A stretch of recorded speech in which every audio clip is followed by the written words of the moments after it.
أشهد أن لا إله إلا الله وحده لا شريك له وأشهد أن محمدا عبده ورسوله أما فأعوذ بالله من الشيطان الرجيم بسم الله الرحمن الرحيم الحمد لله رب العالمين الرحمن الرحيم مالك يوم الدين إياك نعبد وإياك نستعين اهدنا الصراط المستقيم صراط الذين أنعمت عليهم غير المغضوب عليهم ولا الضالين.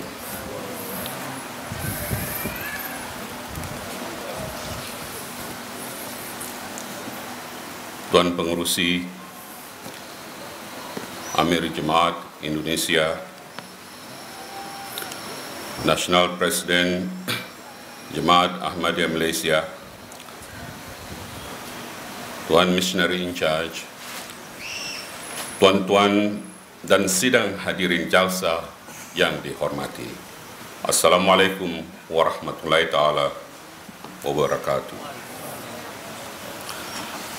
Hari demi hari di hadapan kita dan di mata kita sendiri melihat keadaan dunia semakin tenggelam dalam lautan kebendaan, keruntuhan akhlak dan moral dengan cepat menimpa masyarakat. Tidak ada satu negara dan masyarakatnya yang boleh mengatakan bahwa mereka terhindar dari malapetaka dan azab yang menimpa bangsa, golongan dan kaumnya. Perang yang berkecamuk, perpecahan bangsa dan jurang terus melebar. Keputusan-keputusan politik dan pimpinan yang merugikan, akhirnya beberapa generasi menerima padahnya akibat kerakusan dan korupsi berleluasa dan penindasan dan kezaliman digunakan untuk memeras habis golongan minoriti. Hak-hak kemanusiaan tidak dipedulikan. Apakah kita masih buta kepada kebenaran kedatangan Al-Masih Maud dan Imam Mahdi? Selagi dunia masih buta dan mengelak dan menolak utusan langit, maka tidak ada syafaat dan pertolongan langit. Apakah ada keselamatan bila kita menjauh atau memisah diri dari Tuhan pencipta alam semesta? Apakah kita tidak mempelajari dari zaman silam setiap kali utusan langit didatangkan, kita dengan sombong dan memusuhi utusan-utusan langit? Apakah kita akan mengulangi lagi kehancuran dan keruntuhan perabatan manusia kerana keangkuhan kita menolak kebenaran dan menolak utusan zaman? Bukankah ini satu kerugian bagi ummah dan mengundang azab dan kemarahan langit? Kita melihat tanda-tanda semawi telah sempurna. Nubuat-nubuat tentang kedatangan utusan langit demi menyelamatkan umat manusia dari kehancuran dan kemusnahan telah sempurna. Terang seperti di siang hari. Kita telah menyaksikan sendiri isyarat-isyarat langit seperti gerhana matahari dan gerhana bulan berlaku dalam bulan puasa. Bila iman terbang ke bintang suria, masjid penuh tetapi kosong dari segi iman. Kitab suci Al-Quran hanya tinggal tulisan. Golongan ulama adalah golongan yang paling buruk di bawah langit terbuka. Memata salib dan membunuh babi, dan begitu banyak sekali tanda-tanda yang memihak kebenaran. Waktu yang ditunggu-tunggu itu telah pun genap dan sempurna. Tuan-tuan dan sidang hadirin adalah saksi kebenaran itu. Kedatangan Al-Masih Maud alaihissalatu wassalam dan Imam Mahdi telah pun sempurna dalam diri Hadrat Mirza Ghulam Ahmad. Beliau alaihissalatu wassalam telah dilahirkan pada 23 Mac 1835 di Kadian.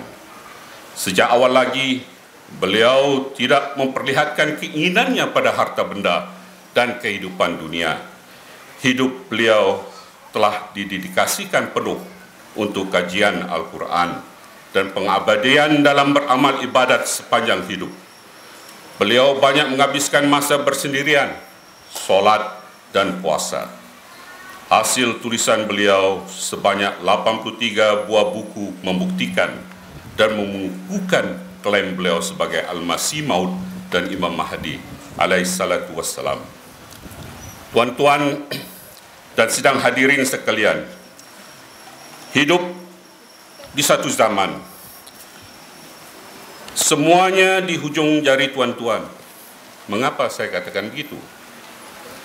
Dengan mengetik www.alislam.org, www.ahmadiyah.id, www.alislam.my, YouTube MTA Indonesia, tuan-tuan telah memasuki satu laman yang akan membina keyakinan dan kesedaran tuan-tuan kebenaran Hazrat Mirza Ghulam Ahmad.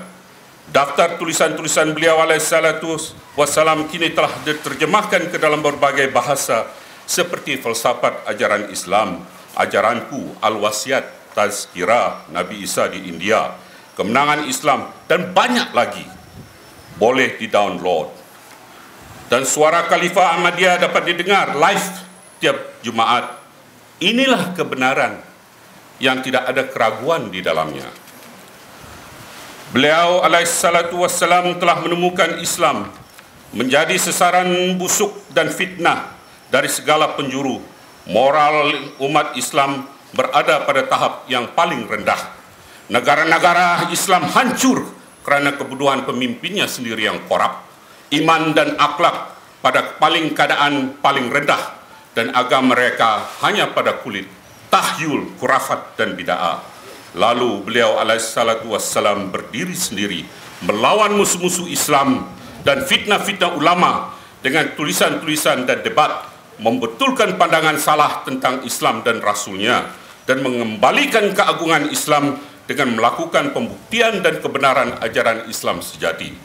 Justru itu, beliau dikenali sebagai juara dan gelar Sultanul Kalam. Apakah mesej yang ingin disampaikan kepada dunia? Hazrat Masih Maud alaihissalam membetulkan pandangan keliru bahawa Nabi Isa alaihissalam masih hidup di atas langit. Beliau membetulkan pandangan salah golongan ulama yang masih memandang langit yang Nabi Isa alaihissalam satu masa nanti akan turun kembali ke dunia. Pandangan keliru tentang khataman nabiyin, akan ada nabi tetapi ia adalah nabi pengikut yang tidak membawa syariat baru, nabi bayangan. Kerana tanggapan yang salah golongan ulama suka membuat fitnah-fitnah terang-terangan terhadap Hazrat Mirza Ghulam Ahmad Al-Masih Maud alaihissalam. Sekalipun Hazrat Mirza Ghulam Ahmad alaihissalam, pendiri Jemaat Ahmadiyah ini, berulang kali mengatakan kenabiannya bukan berdiri sendiri tetapi kerana beriman kepada Rasulullah SAW sebagai nabi pengikut dan tanpa membawa syariat baru.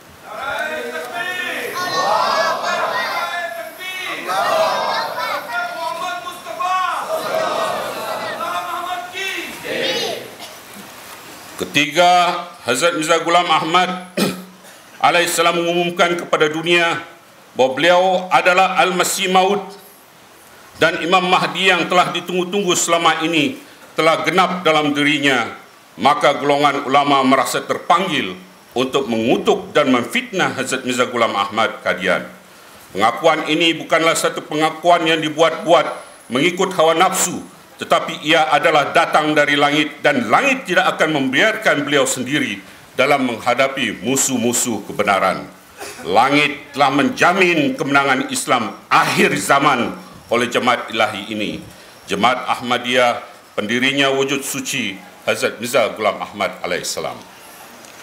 Dalam tulisan-tulisan agung Hazrat Mirza Ghulam Ahmad alaihissalam, iaitu Kitab Brahmin Ahmadiyah, Kuliah Wacana, Perdebatan Agama dan sebagainya, beliau berpendapat bahawa Islam adalah agama yang hidup dan satu-satunya agama yang dapat mencipta hubungan dengan Tuhan sekalian alam pencipta langit dan bumi.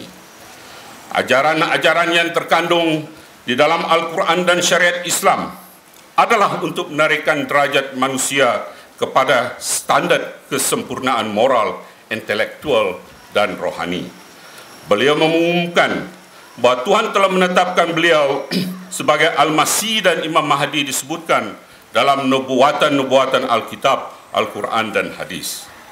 Pada tahun 1889, beliau mula menerima baiat dan bermulalah jemaat yang kini ditubuhkan di 213 negara. 80 lebih buku ditulis beliau, kebanyakannya dalam Urdu tetapi ada juga dalam bahasa Arab dan Parsi.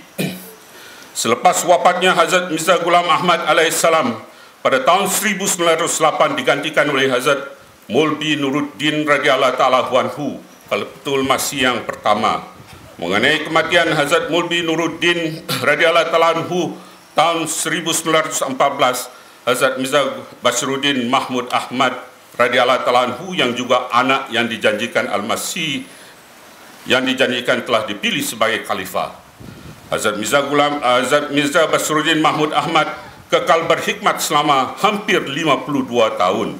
Beliau meninggal dunia pada 1965 dan diganti oleh anak sulungnya Hazrat Hafiz radhiyallahu ta'ala anhu Mirza Nasir Ahmad, cucu Al-Masih Selepas 17 tahun beliau berkhidmat kepada jemaat Allah Ta'ala ini, beliau meninggal pada tahun 1982. Beliau telah digantikan oleh adik lelaki beliau, Hazrat Mirza Tahir Ahmad Rahimahullah sebagai Khalifatul Masih yang keempat dan telah memilih jemaat ilahi ini dengan mendapat penghormatan dan pengikrafan global. Meninggal pada 19 April 2003. Hazrat Mirza Masrur Ahmad adalah Khalifatul Masih yang kelima. Ayah dahulu Ta'ala bin Aziz cicit daripada Hazrat Mirza Ghulam Ahmad alaihissalatu wassalam. Ini jelas telah menunjukkan adalah kebenaran Hazrat Mirza Ghulam Ahmad sebagai utusan langit dan Nabi yang benar, pencinta Hazrat Muhammad Mustafa SAW. Jemaat ilahi ini, Jemaat Ahmadiyah, telah berdiri sejak 1889 hingga ke hari ini. Tahun 2019, 130 tahun dan khilafat telah berdiri setelah wafatnya Hazrat Mirza Ghulam Ahmad Al-Masih Maud alaihissalam dan Imam Mahdi pada tahun 1908. 92 tahun campur 19 tahun, 110 tahun, dan negara Armenia di Asia Tengah telah berdiri jemaat ini menjadi negara yang ke-213. Tuan-tuan dan sidang hadirin yang dihormati, bukankah ini telah menunjukkan jemaat ini bukan jemaat yang diciptakan oleh manusia, tetapi oleh langit dan tangan Allah sendiri? Dan kebenaran klaim Hazrat Masih Maud alaihissalam tidak dapat dibohongi oleh musuh-musuh kebenaran. Pada tahun 1889, beliau alaihissalam adalah Al-Masih Maud alaihissalatu wassalam yang ditunggu. Karena pengakuan ini, para ulama menjadi penentang keras dan musuh-musuh terbuka kepada Hazrat Masih Maud alaihissalatu wassalam. Hazrat Masih Maud menerangkan kepada musuh-musuh kebenaran bahawa beliau adalah utusan langit dan pengikut dan pencipta Rasulullah SAW. Kenabian beliau adalah sebagai Nabi Buruz, Nabi Bayangan. Syafaat hanya menjadi pengikut dan pencipta Rasulullah SAW. Pendeta-pendeta Kristian yang punya rancangan untuk mengkristiankan Afrika, benua India dan Pakistan, Asia Tenggara dan Pasifik harus berdepan lebih dahulu dengan jemaat ilahi, Jemaat Ahmadiyah yang didirikan oleh Mirza Ghulam Ahmad alaihissalam. Impian mereka hancur berkecai, landasan mereka rapuh dan patah. Coba tuan-tuan dan sidang jalsa renungkan, apakah baiknya orang-orang dari berbagai bangsa dan negara hanya pada tahun lepas yang dilaporkan oleh Hazrat Khalifatul Masih Al-Hamis seramai 600,000 ke atas itu, apakah ini bukan satu kenyataan dan kebenaran jemaat Hazrat Masih Maud alaihissalam? Kebenaran Hazrat Masih Maud alaihissalam telah mengalahkan lawan dengan hujah-hujah dan penyempurnaan nubuah dari semawi. Dalam riwayat hidup beliau alaihissalam, musuh-musuh yang terdiri daripada para ulama gair seperti Muhammad Husin Batala yang kuburnya tidak diketahui, dan pendeta-pendeta Kristian seperti Alexander Dowie, dan tuduhan-tuduhan kepada Hazrat Masih Maud dengan menyabitkan beliau dengan kes-kes mahkamah. Tetapi semua rancangan-rancangan jahat mereka tidak berhasil dan musnah. Satu hal yang penting, Hazrat Masih Maud alaihissalam yakin pada pertolongan Allah Ta'ala. Ketika Allah Ta'ala memberitahunya tentang kelahiran anak yang dijanjikan akan lahir dan datang sebagai pembaru dalam diri Hazrat Mirza Basruddin Mahmud Ahmad. Nubuat tentang beliau radhiyallahu ta'ala anhu sempurna sekalipun musuh-musuh masih mencari jalan untuk tiap sudut ketidakbenaran klaim Hazrat Masih Maud alaihissalam, tapi terbukti semua itu tidak akan dapat menggagalkan rancangan Allah Ta'ala. Hazrat Basruddin Mahmud Ahmad radhiyallahu ta'ala anhu misalnya telah memimpin jemaat ilahi ini selama 52 tahun. 52 tahun, dan ini membuktikan kebenaran bahwa beliau radhiyallahu ta'ala anhu adalah anak yang dijanjikan, seperti langit yang diberitahu akan kedatangan anak yang dijanjikan pada masa hidup Hazrat Masih Maud alaihissalam. Tuan-tuan dan sidang jalsa yang dikasihi, sabar merupakan akhlak luhur di mana Nabi Muhammad SAW telah menekankan kepada orang-orang Muslim yang meyakini beliau SAW untuk memilikinya. Beliau SAW telah memperlihatkan contoh pengalamannya lebih dari siapapun. Sebab itu perintah Allah Ta'ala, wasta'inu bis sabri was shalah, hendaklah diamalkan. Orang-orang yang menginginkan pertolongan Allah Ta'ala sambil memperlihatkan contoh kesabaran dan memanjatkan doa-doa adalah orang-orang yang memiliki keimanan sempurna kepada Allah Ta'ala dan bertawakal kepadanya. Mereka berdiri di atas keyakinan bahwa Allah Ta'ala pasti akan menolong mereka karena mereka tunduk di hadapannya. Pada zaman ini, siapa yang mengerti dan memahami hakikat dari ista'inu bis sabri was salah lebih daripada pecinta sejati Nabi SAW? Dan inilah hal juga yang telah Hazrat Masih Maud alaihissalam upayakan agar dapat tercipta di dalam diri para sahabat beliau. Coba memberikan terbiat kepada jemaat ilahi ini melalui berbagai sabda-sabda dan tulisan-tulisan beliau alaihissalam, menekankan kepada jemaat beliau untuk dapat mengamalkan akhlak sabar ini. Jadi pada masa ini, jemaat pencinta sejati Rasulullah SAW inilah yang karena terbiat daripada Hazrat Masih Maud alaihissalam yang memohon pertolongan kepada Allah Ta'ala dan memperlihatkan contoh-contoh kesabaran dan istiqamah seraya tunduk di hadapan Allah Ta'ala. Hanya di hadapannya semata mereka mengemukakan isi hatinya. Semua corak amalan ini telah diperlihatkan oleh Hazrat Masih Maud alaihissalam kepada kita. Pengaruh dari terbiat tersebut sampai saat ini tetap berlangsung dalam jemaat yang kita cintai, sehingga jemaat menegakkan contoh-contoh akhlak yang utama ini. Setelah pendakwaan Hazrat Masih Maud alaihissalam telah menghadapi berbagai jenis kekerasan, tetapi beliau alaihissalam tidak hanya sentiasa menunjukkan kegigihan dan kesabaran dalam diri beliau sendiri. Bahkan beliau alaihissalam pun mengatakan kepada sahabat-sahabat beliau bahwa jika ingin mengikuti beliau, maka mereka hendaklah menegakkan contoh seperti yang telah ditegakkan oleh Nabi SAW dan contoh yang ditegakkan para sahabat di mana mereka telah berusaha menjalani kehidupan ini. Betapa beliau alaihissalam dan kesempatan telah memperlihatkan contoh kesabaran dari mulai hal yang kecil sampai hal yang besar.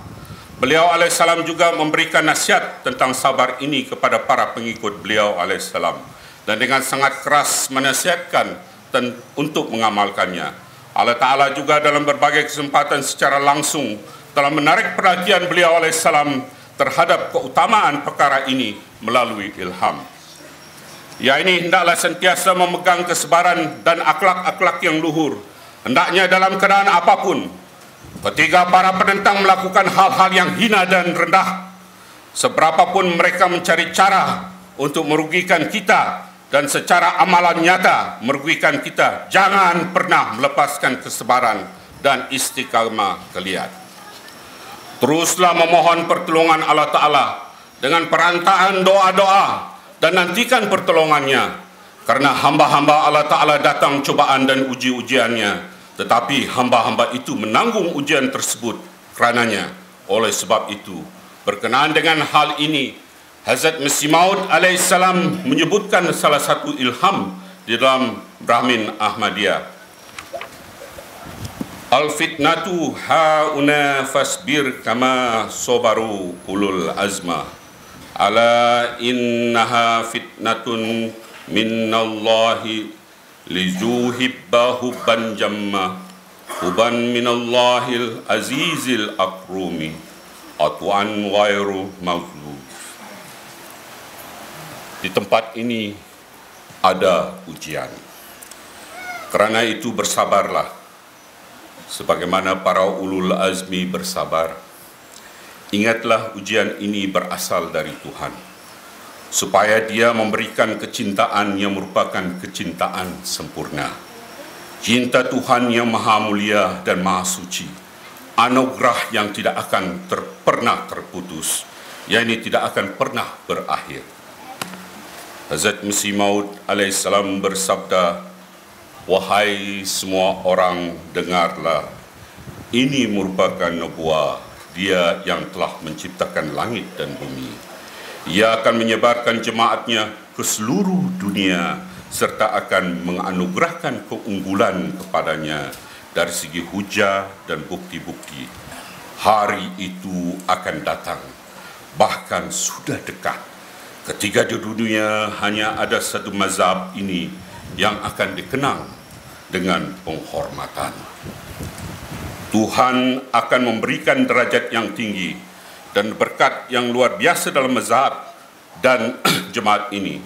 Setiap orang yang berfikir untuk menghancurkannya tidak akan berhasil. Kemenangan ini akan bertahan selamanya sampai hari kiamat. Jika saat ini orang-orang memperolok-olokku, apa pula kerugian bagiku kerana perolokan itu? Tidak pernah ada Nabi yang tidak diperolok-olokkan. Maka dari itu pasti Hazrat Masih Maud alaihissalam juga diperolok-olokkan. Sebagaimana Allah Ta'ala berfirman, jadi ini merupakan tanda dari Tuhan, yakni setiap Nabi diperolok-olokkan. Tetapi orang yang turun dari langit di hadapan semua orang dan malaikat pun bersama dengannya, siapakah yang akan memperolok-oloknya? Ini adalah pandangan para gair Ahmadi. Bukannya benar. Nabi Isa alaihissalam akan turun dari langit dan para malaikat akan turun dengan tangan pada pundak beliau. Maksud beliau adalah jika turun dengan cara demikian, maka siapa yang akan memperolok-olok beliau? Jadi dengan dalil ini saja orang bijak akan memahami bahawa turunnya Al-Masih alaihissalam dari langit hanyalah khayalan dusta. Hendaklah diingat, tidak akan ada yang turun dari langit. Para penentang kami yang sampai sekarang masih hidup, mereka semua akan mati dan tidak ada di antara mereka yang akan melihat Isa ibnu Maryam turun dari langit. Dan keturunan demi keturunan mereka akan pergi dan mereka pun tidak akan melihat putra Maryam turun dari langit. Kemudian Tuhan akan memasukkan ke dalam hati mereka kebimbangan, yaitu kemenangan zaman salib sudah berlalu. Dunia telah sampai pada coraknya yang lain. Tetapi Isa ibnu Maryam sampai saat ini tidak juga turun dari langit. Maka orang-orang bijak pada suatu saat akan jemu dengan akidah seperti itu. Dan belum genap 3 abad dari hari ini, orang-orang yang menunggu Nabi Isa alaihissalam, baik orang Muslim maupun Kristian, akan berputus asa dan berburuk sangka, kemudian akan meninggalkan akidah yang dusta itu. Di dunia ini hanya akan ada satu mazhab dan hanya ada satu pemimpinnya. Aku datang untuk menyemai benih. Maka benih itu telah ditanam dengan tanganku dan sekarang akan tumbuh, berkembang dan berbunga. Tidak ada yang menghentikannya. Sekarang yang mengatakan ini kepada orang-orang Ahmadi, mereka keberatan. Dan beberapa orang yang lemah tabiatnya termakan oleh perkataan-perkataan orang-orang gair itu, yakni perkataan, sampai bila kamu akan terus bersabar? Hazrat Masih Maud alaihissalam tidak mengatakan bahawa kesulitan dan penentangan ini akan hilang dalam waktu singkat, dan sebagian besar dunia dalam jangka masa 30, 40 dan 100 tahun akan menjadi Ahmadi, melainkan beliau alaihissalam bersabda bahawa sebelum genap 3 abad sejak hari ini, ketiga ini seraya melewati semua penentangan dengan penuh sabar, dan dua hasilnya berkat kurnia Allah Ta'ala, Jemaat Ahmadiyah telah berdiri kepada 213 lebih negara. Hari demi hari, Jemaat Ahmadiyah Allah Ta'ala terus maju berkembang ke seluruh penjuru dunia. Kemajuan inilah yang menyebabkan orang-orang memusuhi menjadi bimbang. Penentangan-penentangan yang sedang meningkat, musuh-musuh yang tengah bertambah, rencana-rencana untuk menentang jemaat yang sedang meningkat terjadi hanya kerana nampak kepada mereka jemaat terus tersebar.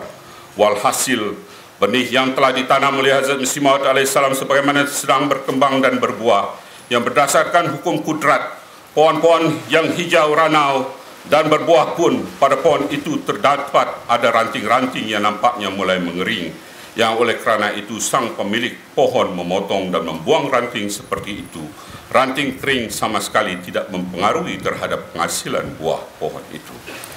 Jadi, pohon menghijau yang telah ditanam oleh Hazrat Masih Maud alaihissalam lebih sabat, disirami dengan semangat pengorbanan, kesabaran dan doa-doa. InsyaAllah pohon ini akan terus menjadi pohon yang subur dan berbuah. Ranting-ranting yang tidak bermanfaat dari air itu keadaannya akan seperti ranting yang kering, dan ia akan patah dan jatuh sendiri. Dan jadi dalam kondisi di mana penentangan terhadap jemaat sedang mengencang, seperti yang telah dikatakan, penentangan terus bertambah banyak, bahkan di beberapa tempat di negara Afrika itu telah berkurang, penentangan itu mulai kembali. Sebab itu setiap Ahmadi hendaknya mohon pertolongan kepada Allah Ta'ala dengan sabar dan berdoa amal ibadat lebih dari sebelumnya. Kita mengikat janji itu dengan tegak pada keyakinan bahawa jadi kemenangan yang dijanjikan oleh Hazrat Masih Maud alaihissalam, kerana banyak sekali janji yang kita lihat telah sempurna. Janji-janji Allah Ta'ala bersama Hazrat Masih Maud alaihissalam tidak terbatas dalam satu zaman, atau tidak pula ada beberapa janji saja yang akan sempurna dan beberapa yang tidak sempurna. Nubuatan-nubuatan yang beliau telah nubuatkan dengan mendapat pemberitahuan daripada Allah Ta'ala, atau apa yang telah Allah Ta'ala sampaikan kabar suka kepada beliau ini adalah untuk menjadi sempurna. Allah Ta'ala tidak pernah menarik kembali atau mundur dari janjinya. Akhirul kalam, untuk mengambil bahagian itu perlu berjalan pada janji-janji yang telah diberitahukan oleh Allah Ta'ala. Perlu menegakkan standar ketaatan dan pengorbanan kita. Selama kita terus melakukan ini, maka pertolongan Allah akan terus bersama kita. InsyaAllah, jika kita menyaksikan sampai kedalaman janji kebangkitan Islam yang kedua kali di zaman Masih Maud alaihissalam, telah Allah janjikan kepada Rasulullah sallallahu alaihi wasallam, dan kemajuan Islam melalui Ahmadiyah merupakan janji Allah yang diterangkan. Wa akhiru minhum lamma yalhaqu bihim, dan dia akan membangkitkan pada satu kaum di antara mereka yang belum bertemu dengan mereka. Al-Jumu'ah ayat 4. Tuan-tuan dan puan-puan, semoga Allah Ta'ala memberikan kurnia dan kebangkitan Islam yang hanya kita lihat di dalam jemaat yang kita cintai ini, bahawa klaim Hazrat Ghulam Ahmad alaihissalam sebagai Al-Masih Maud yang dijanjikan itu adalah benar. Assalamualaikum.